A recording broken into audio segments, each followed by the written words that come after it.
Hello dear students, welcome to my channel English in 1 minute. पिला माने तुम मान आज दुईटी प्रश्न अच्छी। प्रश्न दुईटी हूँ इन आ आर्टर व्यवहार। प्रथम प्रश्न हूँ हि लिव्स डैश बापूजी नगर और द्वितीय प्रश्नटी हूँ हि लिव्स डैश 25 बापूजी नगर। आउ दुईटी प्रश्न से भाई अच्छी, किंतु प्रथम कथा आम एठी केउं जगार आर्ट आउ केउं जगार इन व्यवहार करवा।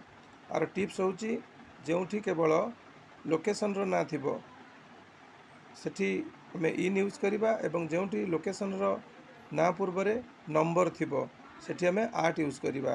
तेणु प्रथम प्रश्नर उत्तर हूँ हि लिव्स इन बापूजी नगर और द्वितीय प्रश्नर उत्तर हूँ हि लिव्स एट 25 बापूजी नगर, कारण सेठी लोकेशन पूर्व गोटे नंबर अच्छी। पिला माने भिडियोटी ये शिक्षणीय भिडियो देखापी मोर चैनल को लाइक शेयर और सब्सक्राइब करने भूलनी। आ मते प्रोत्साहन देवाई ये आहरी अनेक भिडियो प्रस्तुत करने तुमर सब्सक्राइब लाइक और शेयर करने निहाती दरकार। तेणु मो भिडियोटी देखी मते प्रोत्साहन देवाई दयाकोरी लाइक शेयर और सब्सक्राइब करने को भूलनी। भिडियोटी देखि अशेष अशेष धन्यवाद।